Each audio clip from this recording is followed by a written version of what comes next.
today I am doing the Boujee Booktuber Tag, and a book Olive created this and I thought it was fantastic, and then I also watched this past weekend Sarah from Steeped in Books did it, and I was like, okay, I really now have to do this. This is a tag meant for me. So without further ado, let's get into the questions. What is your average monthly budget on books? Okay, so for me, I actually don't have a monthly budget on books specifically. The way I kind of do my budgeting is I have my necessities and then I have everything else.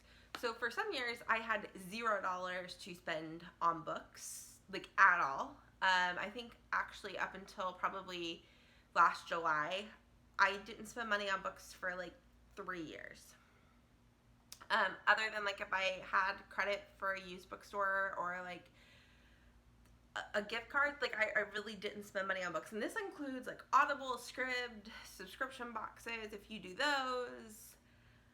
Now it's probably like 50, but again, it depends on the month. So like this month, for example, I've got to pay $100 and something to get my interior door handle replaced. I got to then go do the safety and emissions inspection on my car that's due yearly. And then I've also got to tag my car for the year.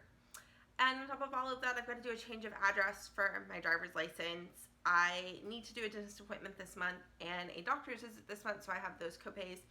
So that's kind of a lot of money that I normally don't have to spend that I now subsequently have to spend this month. So I have to, I'll have less money to do other things with.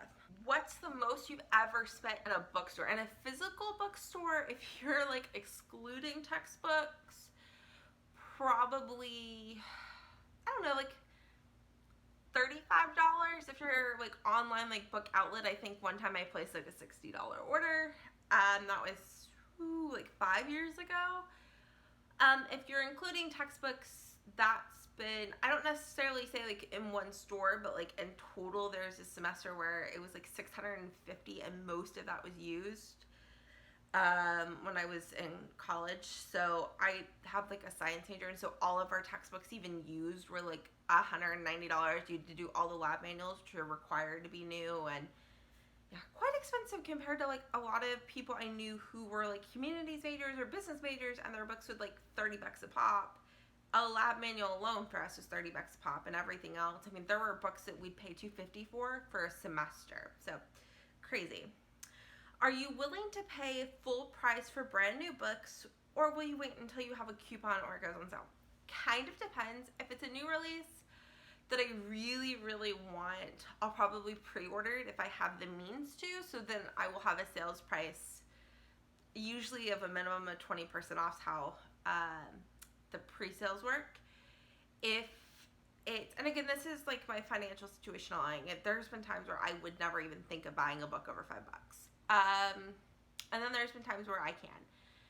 If there's maybe like a special edition that I wanted, yeah, I'd be willing to fork out the full price if I needed to. But in general, I don't buy books full price because I think they're overpriced, which we'll get onto later. Do you rather buy one new book or several less expensive books? Easily several less expensive books, just because of like, when I'm in a reading mood, I can read through 10 books a month, and buying 10 new books would be super expensive and just like not affordable. Unless it's like, I like the illustrated versions of Harry Potter, and I would be willing to like library read just so I could get that. And I do love my library, so that does cut down on my book buying. Oh, if you hear the AC, I live in Texas. It's ridiculously hot. I'm not turning it off. What do you think is a reasonable price for a new a new hardback book, a paperback, and an ebook? Okay, hardback books, I would say around $20. Unless it's like 600 pages, maybe we could go for 25. I think anything over that is incredibly overpriced for a new book at full price. Paperback books, I think, should be $9.99 or less. Unless it's, again, like a 600-page book, I could see bumping that up to $15. But in general, I think it should be $9.99 or less at an ebook. This is the most ridiculous thing in the publishing world that I don't get. One, ebooks are not yours. And for people who are like, well, you bought the book. Not really. Like, you bought the rights to read the book. And for those of you who really think you own the book, how often can you just give that to a friend when you're done reading it? The answer is, for the most part, you can't. Sometimes certain books on Amazon I can give to one other person. When I'm done, it leaves my possession and it goes to that person's Amazon Kindle. But then that person then can't subsequently pass it on. So to put this in, if you had a book and you really, really loved it and you're like, oh, I have this friend that's going to love it, and you could pass it on and then they could pass it on, and this one book can be read by like 6 people, that really can't happen with an ebook. So you don't own it. 2, oh, that also means you can't donate it when it's done. I like donating books. You can't do that. The other thing with it too is there are a lot of times where if you go into Amazon, the ebook price is more expensive than the hardback price or even the paperback price, which is ridiculous. Or there's a $2 difference. I'm sorry, I'd rather pay the $2, get the book, and then be able to like get a resale value at a used bookstore or donate it or give it to a friend to read than I would pay your overinflated priced ebook. So I think ebooks should be $5.99 or less. Just, there's no reason for it to be more. I guess maybe if it's still in hardback, $7.99, but that's the other thing. I don't think there should be a difference in ebook pricing, whether it's a hardback book or a paperback book. And to be honest, I think the paperback and the hardback should come at the same time. Just saying. You can still have all your cover changes and put the book out a year later, but like, why can't you just bring out both a paperback and a hardback at the same time? It's not that hard. All right, decide. Okay, is a signed book worth more to you? How about a first edition? No, not really. Maybe if it was signed by like a favorite author, maybe because the resale value is technically higher, but I don't really search them out. And I've never been to a book signing, so. What is your most valuable book, sentimental or actual value? Sentimental, and I don't have this here, it's at my parents' house, but it would probably be Green Eggs and Ham, like the one I had since I was little, because it was the first book I remember reading completely on my own, independently. Will you pay more for a cover or edition you like better? Yes, and not only that, I'm willing to pay more for a more accessible edition. I'm dyslexic, and so things like stark white pages and black writing is hard to read. So if there's one with cream pages and black writing, I'm much more willing to pick that up, even if it's a slightly higher price point. Also, the font. I would much rather have a sans serif font than a serif font. Serif fonts are the ones with like the little tails. I don't mind them in terms of like titles and chapters and stuff, but the actual text I want to be sans serif. I have less letter reversal, word reversals.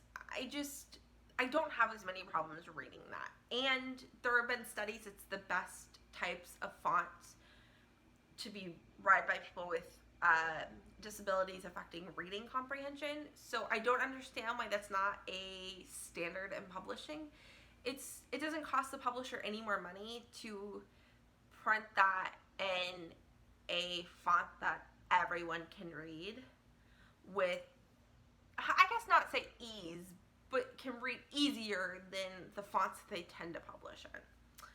And also, like, if there's one that has like color text, so it's like navy blue on white, I'm much more willing to pick that up, again, because it's easier for me to read. What physical characteristics does a good quality book have? I love detailed end papers. If you don't know what end papers is, when you take a book, it's the first paper like that has like the binded to the hardcover and then the like flippy paper. Those are end papers. I love when they're illustrated or very well designed. I want my hardback books to have a good binding. If it's paperback, I want it floppy. I love a good floppy paperback with like a buttery cover. If you won the lottery, what bookish things would you do with the money? I think I would actually donate quite a few books to like a children's home, so like kind of for kids with foster homes but not in foster parents, like they're in like a group home, and also donate to a library specifically for kids with learning disabilities so that they can have books that are more accessible, whether that be audio or things like that. Selfishly, though, what I would do is I'd probably buy some of the books that I've just been wanting, but I don't think I would go crazy. To be honest, I'm much more willing to pay off my student lottery money. Let's be real. And, oh, give us an image of your dream home library. Honestly, it's probably like a window seat, but like not just a window seat, but like almost day bedside window seats with like one of the walls had like a built-in bookcase and the other one like piled up with pillows and then like a couple of bookcases and like a chair. I don't need like a room like wall to wall with books. I think that would be too much. But yeah, I would love, oh, and facing the beach. Like, let's be real, I love the water. And that's it for the Boujee Booktuber tag. If you want to do the tag, please do it. And if you end up doing it, link your video in my description, or not my description, in my comments so I can come check it out. It will spam your comment, but I go through like once or twice a week and unspam things. Or you can say, hey, I posted the video, and then I can click on your name to go find it. So that's also another option if you're afraid about your comment being spammed. And I hope you guys have a wonderful day, and I will see y'all later. Bye, y'all.